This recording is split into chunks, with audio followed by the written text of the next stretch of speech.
He's not a bat, he's a man who fights crime. And we're gonna watch him fight for a minute at a time. With John and Niall and a guest who doesn't rhyme. It's Bat Minute!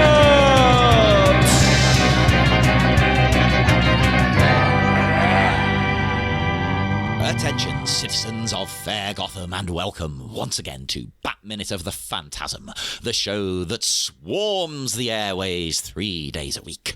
I am one of your hosts, swarm member John Parker. I've been called a member many times. And I don't usually do podcasting at this hour, just not usually this late, but it's me, Niall McGowan. I mean, I know that was a joke, but we've podcasted all times of the day, all times of night. We're hardcore. Yeah. Still one of that Purple Rain episode we did many, many years ago. It was recorded about like 12:30 at night. Yeah. They had to try to negotiate 3 separate time zones. So, well, and joining us once again, back from Monday, are our illustrious guests. First up, we got Sean German. Hello. Thank you for having me back. Always. You are one of our treasured guests. Oh, you're too kind. As is our other guest, Molly Balin's back. Yay! Hi guys, happy to be back. And I almost got your name out properly, but then my voice went. Listeners, you may hear my voice is screwed, but the show must go on. We carry on, we do the business, we give you that good quality content regardless. And the content in question is minute 35. The minute starts with nobody being brave, and it ends in the depths of a cave. A familiar cave. Yeah. Although it's weird because you're saying that. It's like, I guess it because we spent so much time in that cave in the next minute, but then at the end of this minute, it's like he's coming out of the cave. So in my mind's eye, I was like, wait, what? Oh wait, no, yeah, technically, yeah. I guess. Yeah. I guess it's still working. It's still good. It's still good. It's not familiar at this point of the story we are looking at right now. But I should hope everybody knows what it is. Yeah. But yeah, we're still in the middle of this big swarm of friggin' bats coming out of here, which is yeah. I don't know. Like, if this happened to you, this happened upon your engagement, would you take this as kind of like, well, I guess, is this a sign? Like, should we not do this? Like, what is it? Yeah, would it be a good sign or a bad sign? I can't decide. Well, I think it would be a good sign. We actually go camping at a place that has bats, and they come out at night to feed, and they dive bomb your head a little bit. Yeah, right. Which is a little unsettling, but I don't know. They're really cool, though. I don't know. Have you all ever got to hang out with bats in the wild before? Not in the wild, really. Not in the wild, no. In zoos and stuff, and they'll have bat caves where you can go in and you can just feed them all flapping around you and stuff like that. But no, never out like camping or anything. I did used to live in Pakistan, and there's a lot of fruit bats, which are the size of like a wolf. So, oh, wow. Not literally, but they're absolutely gigantic. And when they fly overhead, it's always pitch black. And all of a sudden, you just hear and feel like a big whoomph. And it's like, because they're going to just machine gun, let's be polite, guano. It's like, Oh, no. But that's not really interacting with them, though. That's the thing. Like, you don't see them. It just happens. Well, See, that's a little different thing if they're going to come through and just, like, over you. Yeah. That's very different. And now I'm kind of questioning what's happening when I go camping. So I appreciate that context, John. Yeah, they are quite fond of dropping their leavings. I'm trying to find a nice way of saying. They're leaving their mark, so to speak. Well, Yeah. how many of them do that on Bruce and Andrea now she comes back? Whoa. I mean, it'd be quite a story. It would add a bit of pizzazz to the proposal. Yeah, it's great the next minute when Bruce gets the ring back as the box is just covered in guano and stuff. Like, Alfred, clean that up. Yeah, you hear like the crust breaking as he's trying to open the box again and stuff. I'm going to be tempting fate saying this. I have only once had a bird crap on me. And now I've said it's going to happen tomorrow, isn't it? Yeah. Oh yeah. You've set yourself up for it. I should have kept quiet. But I hear that the guano is like an excellent fertilizer. So Apparently, we were talking. The last minute, and I was talking about the various engagements and marriages of Batman through the years. So I imagine like Batman and Poison Ivy would be a good pairing, a good partnership. That he could supply the guano to fertilize her plants. That'd be amazing. Why have they never explored this? What the hell? Or maybe they have, but I guess maybe the bats here are fertilizing the growth of a Batman as well in a weird way. oh my god, it's multi-layered. Yeah. I've seen people though, 'cause obviously the big thing you take away from this minute and just like a base level viewing is that okay, this is a sign from the universe, which does seem to be like really crapping on Bruce Wayne, quite literally, in that like he went to his parents' grave and he was just like, I needed to be different now, and there's this thunder and lightning and this big ominous grave and stuff. Seemed to be really indicating like, no, you're gonna be Batman, kid. Get used to it. And now this again, he's like, I got married. My life's different now, and then there's a swarm of bats coming out, just being an indication of like, nope, your future is set, kid. But I have seen this interpreted in a different way by some people saying that the omen isn't for Bruce because really Bruce is always like, if you interpret in certain ways, like when Bruce is at his parents' grave and he's looking up and he's asking for permission to be let go of his promise, the flash is on the grave and it just says Wayne. It doesn't say like Thomas and Martha Wayne. And it could be like, well, the only person standing in Bruce's way is himself. So he's really asking himself permission, and that's why it just says Wayne. He's asking himself. And then through his actions here, he's a guy who's taking control of his life again and going like, I'm not leaving the thing, to this sort of this vague promise of this vow I made when I was like 10 years old or whatever to my parents. I'm making a decision. I'm taking my life back, and everything's going to be great for me. But Andrea's life, though, everything after this scene is out of her control because of her father's actions. He goes down a path that ends up, getting them taken away from Gotham, from her fiance, and then her dad gets killed, and then she ends up becoming the Phantasm because of this. And because the Phantasm and Batman are such kind of similar looking characters with the scalloped capes and stuff like that, I've seen people say like it's more that this is like Bruce is out of the Omen's reach at this point. Yeah. It's Andrea is the one that this is the signal of like, oh no, this is out of your hands. You're not going to be married because fate is already in motion to turn you into what you're going to become. Whereas Bruce is kind of like, I've taken the reins of fate and I'm going the other way, damn it. But that's cool. Yeah, it's obviously open for interpretation, but I've seen it argued that way before anyway. But I like to think of that. I like keeping that in the back of my mind. That's interesting. And like, you'd think though, with how they both end up, if anything, it's like, oh, actually, we've got even more in common than we thought. This is great. I wonder if Bruce ever looked at the Phantasm and was like, he's kind of hot. And you couldn't tell why. He didn't know why he was attracted. It's so weird. Yeah, like, we end up engaged. Like, both of us randomly ended up in like dark, cloaked Avengers in the night, and like we looked pretty similar. Some people said, like, so weird. Never was. Like, we did have a lot in common. It's good for a couple to have like some shared hobbies. Exactly. Yeah. And it's good to do your own thing as well. You need a balance. You need a balance. Yes. And I think these two would have struck that right balance here. Mm-hmm. It's a shame. It's a shame it doesn't work out. Mm-hmm. But I did, I won't read all of this. I did look up the best places to see bat swarms in the world. Oh, cool. And that'd be like if that existed in the DCAU universe. They're like, outside Wayne Manor, there's always swarms of bats coming out. That was number one on the list. No, it was. It was seemingly, from all the websites that listed, the number one is Bracken Cave in Texas. Yep. And have you been there, Molly? You seem to be really know about that. No, but I know this must be near Austin, because I know they have they have like a bat season that you can go down there and view them, and it's kind of swarmy like this. Oh, yeah. So I was aware of it because I've been down to Austin before, so I was like, oh, okay, this must be that area. Well, all it says here is the outskirts of San Antonio. Okay, So- so it's a couple hours away. I mean, to me, that's like a couple of hours. I might as well be in another country. That's crazy.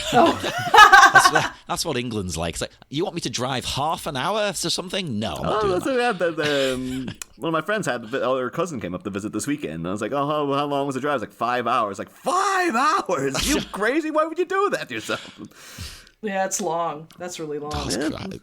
But, I mean, you're right about it being swarmy like this, because it says an estimated 20 million Mexican free-tailed bats go there every March to April. Well, not to April. March or April is when they go there. 20 million.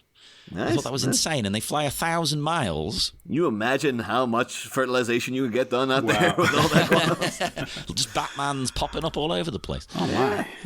And after they get to the cave, I mean, this is the reason they go there, the mothers give birth to, they're called pups. Oh, the pups. Which is very cute.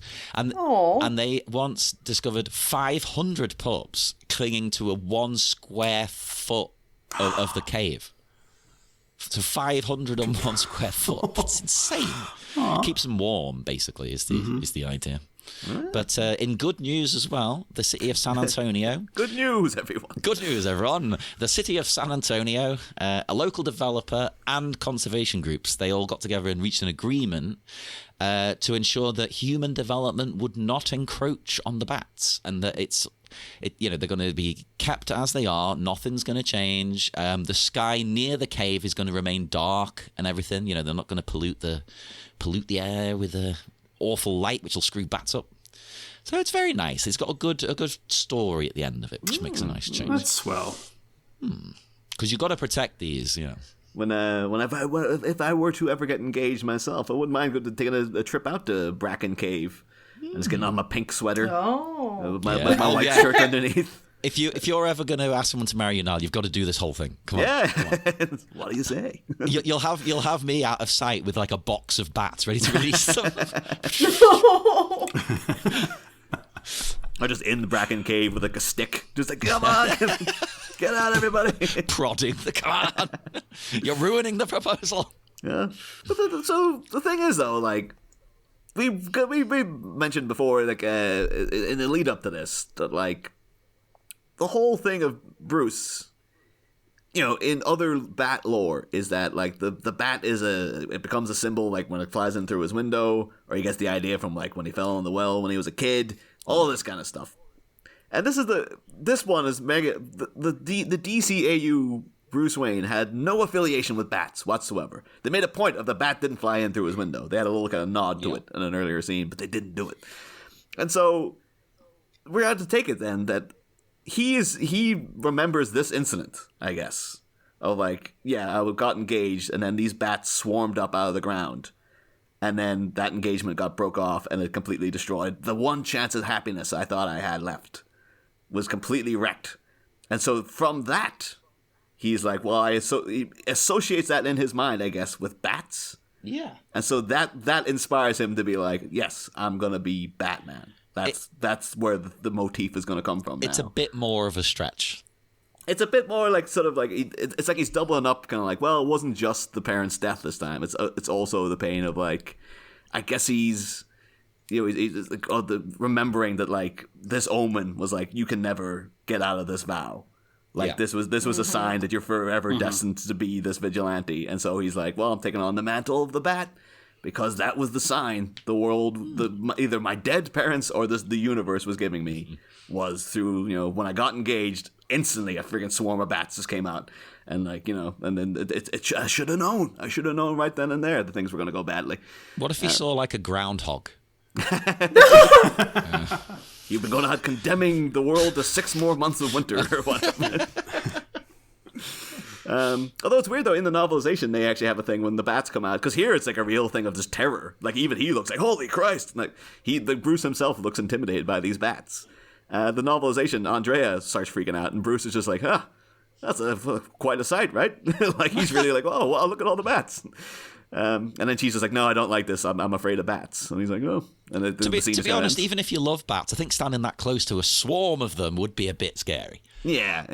I think it works better in the movie that the two of them are both kind of like aghast at it because again, it lends into like the vibe of tragedy that's coming upon the whole thing. That even Bruce, when he sees a swarm of bats, is like, "Oh my god, how horrifying!" kind of thing. But Much better. I like that. yeah. And then Although I'm gonna ask guys because like obviously we have a whole thing this season with like the this is an ominous kind of spooky. I keep saying ominous. I really want to purge that. I'm gonna edit out every time I say ominous in this week. Let's venture back to when we did the episode all about Pee-wee.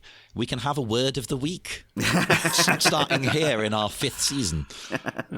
But yeah, because this is kind of a spooky encounter, and we've been talking about like the Phantasm been quite a spooky character, and I did mention off in the green room, as it were, about like we have been asking guests if they have their own supernatural encounters, and I know that both you guys actually have said like, oh yeah, I've got some stories. So, would you care to air them here, or it's a top secret? Yeah, Molly, would you Sean, like to? you want to go first? Perfect. All right, I'll go ahead. Yeah, I've got Okay. I mean, I don't know how much of a story I have, but so I have an aunt who used to live in a haunted house. In a house that was haunted in Salem, Massachusetts. Funnily enough, sort of the kind of the epicenter of witches and witchcraft in the United States. But yeah, so she, this is my aunt and my uncle and my cousin, lived in a house built in I think it was the 1700s, which I know for Europe is not very old, but for us here in the New World, that's an old house. But where in Europe? What are you talking about? just Europe. But no, so it was an old house, and there was a piece of wood that had written on it the tale of a workman while the house was being built in the 1700s. Someone had fallen off the roof. One of the workers, the proletariat, the fabric of our nation, had fallen off the roof and died during construction Killed by of this capitalism. house. Yes. So the tale was that from that time, this house was haunted by the ghost of that poor worker. And I know every time we would visit, and we would stay in this house during the night, you could hear footsteps, and my aunt and her family would say that they would hear them all the time at night. You would hear footsteps, and no one would admit to being up. You'd be like, you'd be awakened at like 3 or 4 a.m. and you'd hear footsteps in the hall, and no one would admit to being up and around at that time. So that's horrible. Even if it's a friendly ghost like Casper, it's horrible. No. So Get we out just of there. chalked it up. Yeah, the spirit of the poor, the victim of our capitalist society, doomed to forever walk the hallways of this house that he died constructing. That makes it even more tragic. That's horrible. Yeah, Oh. it's a very, very sad story. Then again, I suppose you don't become a ghost without tragedy. Yeah. Or you have to be a Jedi as well, I suppose. Yeah. Yeah, but if you don't get many ghosts going out, going like, I had a pretty good time. I'm just sticking around Earth just because I enjoyed it here so much. Yeah. My problem's always been, why is it always like people from the past, like the far past? Our ghosts are always Victorian and things, or earlier, like ancient. Why is it never just like some kid who died 2 weeks ago? Wearing like a tracksuit. Maybe in the afterlife, it's like, they are new ghosts. It's just the uniform is like they haven't updated the uniform in a couple of years. So You get issued those clothes in the afterlife. there'll be a major shift in the next couple of years. Like, all the ghosts now are just wearing like things from like the 1980s. It's as if they only died there about 30 years ago. Why is it never like a local Liverpool scally? Like, hey kid.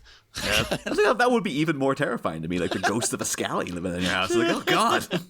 I'm trying to avoid these people in the streets all the time. God, that was one just hanging around my house all the time. Yeah, like, why is that not a thing? I guess going around too in the hoodie with the hood up, it's like, it's almost like an old timey ghost shroud. Exactly. So. It works. Let's write a movie, Niall. Ghost movie set in Liverpool. Ghost But the Scally Scout. ghost turns out he's actually all right, and he helps the heroes. Although you also have a spooky encounter, Molly. With I did. This is a little heavy, so I'll just preface this. So we can we'll hug it out after. It's a little weird. Oh, okay. So it was with my mom actually. So my mom was really sick when I was a kid, and she passed away when I was 17, and it wasn't a surprise. Like, she'd been ill for a long time. And I think we had I kind of got sat down maybe like a week or so before she passed away, and it was like, she's probably going to go soon. So it wasn't a super shock. But what happened was I had a dream, and I know I was like deeply dreaming, and I heard a blood-curdling women's scream. I mean, just like ear-piercing, never heard anything like it, and it woke me up out of the dream. And I sat up because I was like, oh my God, what's going on? Because I thought it was like in the house, but there wasn't anything going on. My parents were sleeping. Oh, no. And it was like, it was just, it was unbelievable. And I, get up and I'm like getting ready. And I think it was like on a weekend because I had slept in. And then my dad came to me and he's like, your mom passed away. Oh. Like, and so for years, I didn't really, I didn't know what, because it was just kind of an odd kind of supernatural event. And it wasn't until reading about a banshee that it was the closest experience I'd ever read about. And so, as being an Irishman, maybe Niall's got some cultural insight on this, but from what I was reading, there's a lot of mythology in Gaelic and Celtic lore about a keening woman. And there are several stories from Ireland and the UK about a woman who these people have heard screaming or crying that preceded a death. And so I mean, I don't know, all this is kind of like, it's a little woo, but the closest experience that I can relate to are these stories of these people experiencing what they call a banshee. Yeah. I think if ghosts exist, I'm kind of in the camp of, I think something like that would be how it occurs, kind of thing. Yeah. That's how you experience them. Yeah. No, that would rattle me as well. If I'd gone through that. So, yeah. So that's my big ghost story. I do also, just in return to the minute, really love this shot though of the big curling, swarm going up into the sky. Like, it's just a great image. Like, it really reminds me, I think just because of the way it's animated. Of course, everyone will remember in intricate detail the video for "Hold Me, Thrill Me, Kiss Me, Kill Me." Oh, I mean, I do, but I have to. But of course, yeah, there's a very similar animation of bats swarming around throughout that video as well. It was just like, it's coincidental because I think it's just in the 90s. This is how you would have drawn a swarm of bats, because it's like, well, unless you're going to go into very, very intricate detail on them. There's only so much you can do. So, like, as both artists were just like, yeah, it just kind of looks like that, right? But I think it's I just really love it as an image. From that, then we segue into the return to stately Beaumont Manor. As Alfred drives the kiddos home. Notably with Andrea, Bruce didn't have a jacket on him to give her out on the rocks.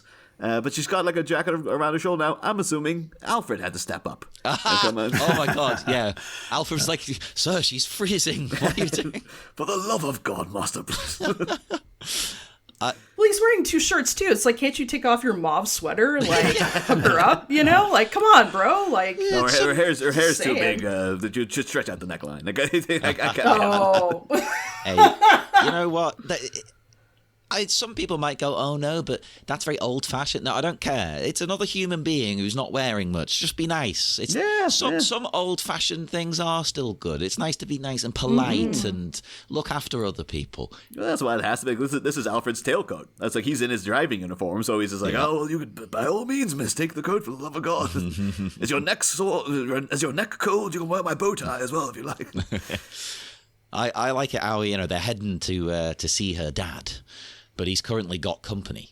Yeah. And the way she says it, it sounds like he's got romantic company, intimate company. He prefers the company of men. That's why Sal Valestra had that photo of Carl Bowman up on his wall. Like, oh, Carl. He stares at it, and then he gets his own romantic flashback. Oh. The entire movie is just romantic flashbacks. And the kids are like, what the hell's this? These kind of shots, though, have been, of the silhouettes through the window blinds have been ruined the past 24 years now by Austin Powers, The Spy Who Shagged Me. Yes. Where all you can think of now is Mike Myers bent over with Heather Graham, like seemingly pulling gerbils out of his ass. I'm not one for crude humor a lot of the time, but there's something about Austin Powers. It's the way they do it. They know it's stupid and they just go for it. But I did look into, because we've actually been going along a long time without really delving into. We've mentioned Denny Delaney, obviously, she's in Tombstone. We know that. We know she goes on to voice Lois Lane and stuff. But we've not really delved into much of her as a. What's her deal? Who is she? Where's she going and stuff? And so just a couple of little random factoids about one Dana Delaney, the voice of Andrea Beaumont. Apparently, she was born in New York and then moved to, I can never say it, but Massachusetts. Why is that hard perfect. for you? Interesting. And then she was educated at the Phillips Academy, like a boarding school when she was a teenager, which also spawned the two Bushes that count. Of course, George and George W. Bush both came from there, as did Edgar Rice Burroughs, apparently. And then she went on to get, when she was there, she was the lead in the school production of South Pacific, and that kind of spawned her into like being a big, big act. There was a lot of buzz about her because she went to this acclaimed boarding school, and there was a lot of like chatter about like, oh, the girl from South Pacific was really, really good. So she then goes to Wesleyan University to study theater. Other noted alumni from Wesleyan University is, of course, both Bradley Whitford and Josh Whedon, who you'll be familiar with, Molly, because both worked, of course, on Cabin in the Woods there as well. Yes. And also Amanda Palmer, Lin-Manuel Miranda went there, as did Michael Bay and Akiva Goldsman, the screenwriter of Batman Forever and Batman and Robin. So amazing. Yeah. And from there, then she goes off and does a lot of theater work, but then she basically works her way up to. She was the Whisk laundry detergent spokesperson for a while. So if you watch TV in the early 80s, you might well have seen Dana Delaney, doing all that. And then she was guest spots in Moonlighting, Magnum P.I. There's an episode of Cheers she's in where she's pursued by Sam Malone. And basically Sam is going out with her. I remember this episode because it's one of those, there's so many episodes of Cheers, and it was near the end. So they were just kind of whatever. Let's just get it out of the way. Yeah, it was basically that Sam had sold his Corvette to a guy. The guy died. And so Sam, in order to get his Corvette back, dates his daughter, Dana Delaney. And the entire relationship is just to get the car back. That sounds like something that happened in Seinfeld. Well, that's 100% a George Costanza plotline right there. Of course, who also appeared in Cheers for a few episodes was Kevin Conroy. He was going out with, I think it's one of the few times I remember watching a thing and been like, that's Batman. There he is. Did you know what he looked like, or was it his voice? No, Brad. This was before I got ready access. This was back when I was a teenager and used to show Cheers every lunchtime. So I'd always, my school was literally right up a 3-minute walk from my house. So every lunchtime I'd just walk home and get my lunch there. And there's always a repeat of Cheers. So it would always end about 3 minutes before 1 p.m. when I was supposed to be back in school. So I just booted back up the road to get the class in time. But I remember at the time knowing, Kevin Conroy is the voice of Batman. And then he was in a couple of episodes of Cheers. I remember seeing the name at the end, but Kevin Conroy. It's what? that's him. And then the next day, been like, oh, he's back. That's Batman. Like, holy Christ, I've never seen this guy before. And that I think he's dating Carla, but her husband had died. Dan Hedaya, of course, Cher Horowitz's dad in Clueless. No, of course. Alicia Silverstone, Batman, everything's gonna. But yeah, he's a baseball player for some random team, and because her husband supported the opposite team, she feels like she's betraying him, and so she keeps seeing like ghosts in the uniform of her husband's old team. And it's just a very bizarre plotline. She ends up dumping Kevin Conroy because she's like, I can't go out with a guy who plays for like the Cubs when my husband was a Red Sox fan or what, whatever the kind of deal was. But just because you brought it up there, Molly, all the Gaelic connections, the Banshees and stuff. Apparently, Dana Delaney speaks fluent Gaelic. She's from an Irish family. You hear her dad's called Jack Delaney. It's like, oh, of course they're Irish. That's one of the most Irish names I've ever heard. And so, yeah, from that, she actually speaks fluent Gaelic. Just whatever their family sort of just imposed it upon her. And so that's a language she can speak. I know previous guest Rob O'Connor also speaks Gaelic. So and he's a big Superman guy. So he might be happy. He might know that already, to be fair. But and also she was on Animaniacs. At the end of Animaniacs in the opening credits. They always go like, Animani, totally insane, throw in a joke. Yeah. And then do the end line. The last ever one they did was Animani, totally insane, Dana Delaney. Hey! Animani. Oh. And yeah. So, but there's got a whole lot of other little tidbits about Dana Delaney, but I'll pepper them throughout the rest of the season. I don't know how you're going to top those ones, though. Come on. I love it. And so, something else I like is, in the minute here, I don't know if it's just me, but I love how you can tell instantly from these guys, they're bloody shadows. You can tell, oh, these are bad guys. Instantly. You're just like, they're gangsters, they're crooks. Yeah. I don't like them. I don't like your shadow. I don't like that hat you're wearing, and I don't like the outline of it, quite frankly. Plus, I mean, it's very late at night, as she said. So this isn't a normal business meeting.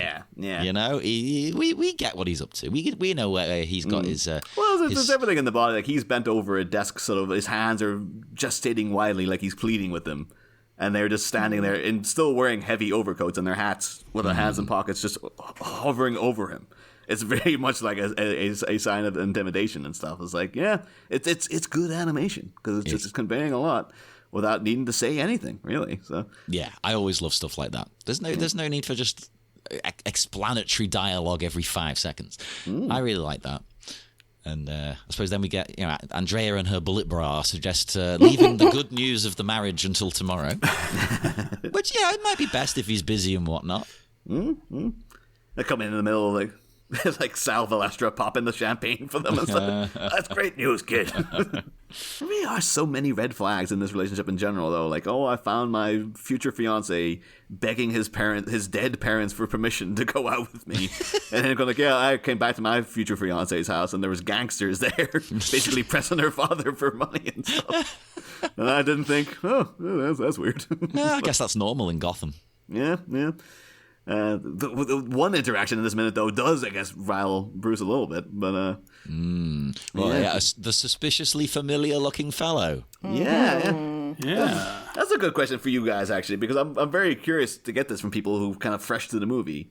When you saw this guy, did you have any inkling that that's where they're going to go with this? That like, oh, it's him, or were you there when Bruce takes out that red pencil, been like, no way.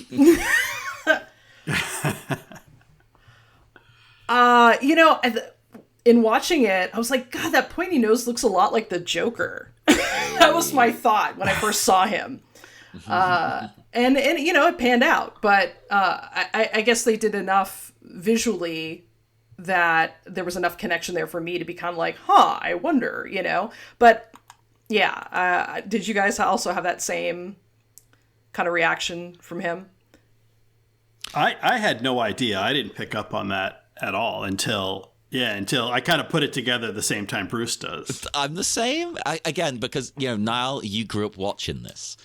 I was live action, so I didn't grow up watching this. So my viewing of this to prep for the season, I had no bloody idea that was the same guy. I never would have said that's the Joker, even though it's so obvious when you know. I kind of want to see if I can vet future guests and be like, okay, set up a camera in your house if you've not seen this movie before for just this one scene, just to see if anybody goes, oh no, like it does the dramatic. I do like. Well, I don't like what he does. I think it's good for the character that he like sort of catcalls her. You know, Bruce watching, like he can already tell. I don't like this guy.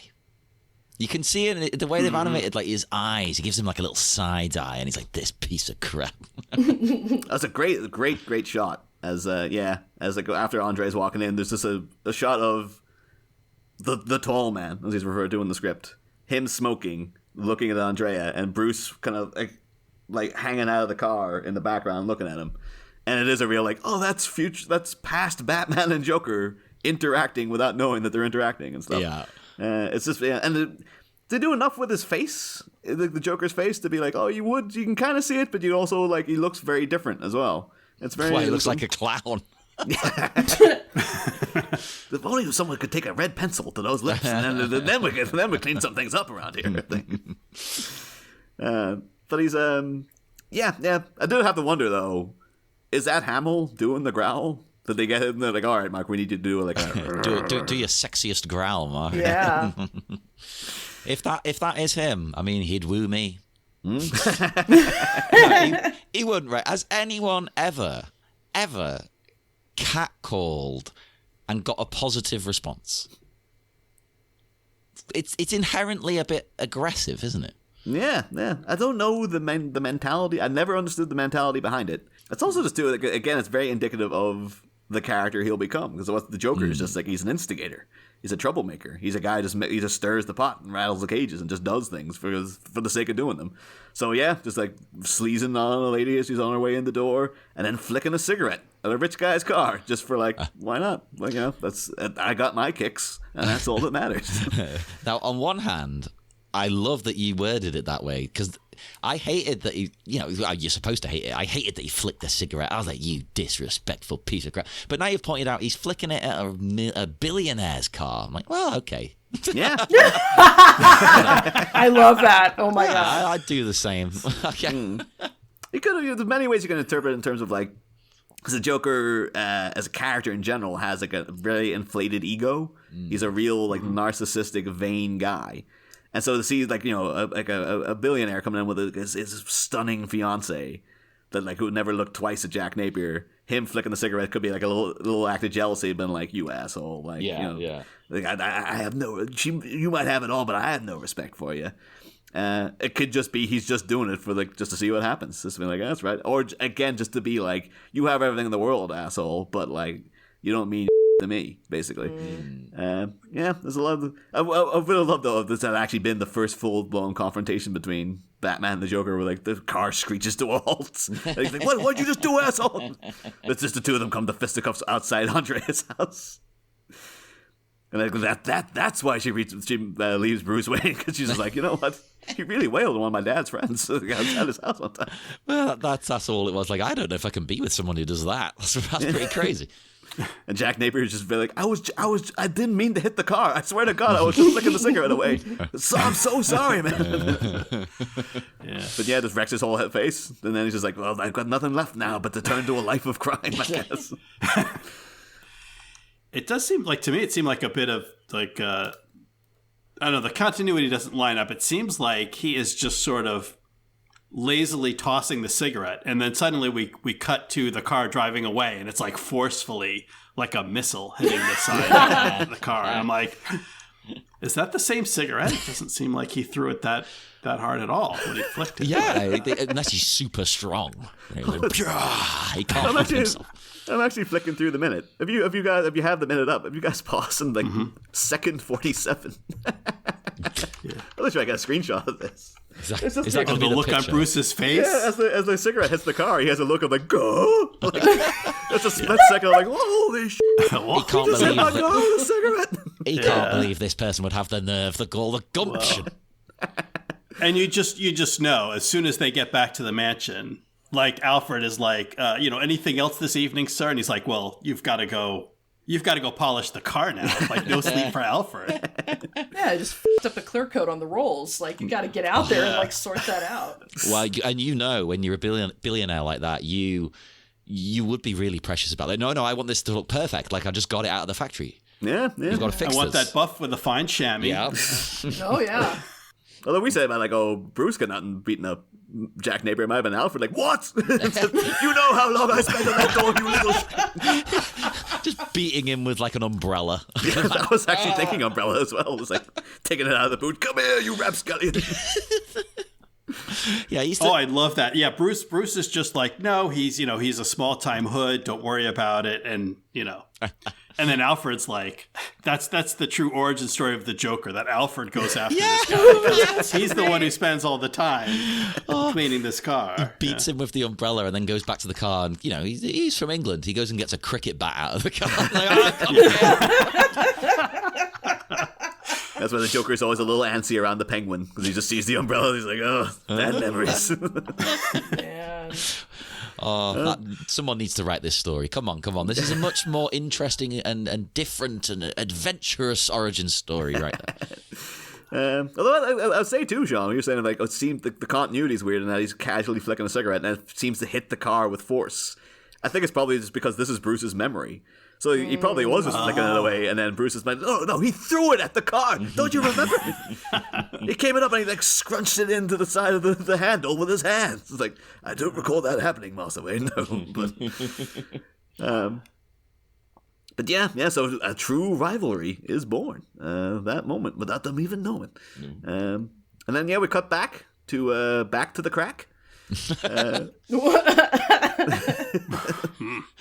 There's nothing wrong with a big crack.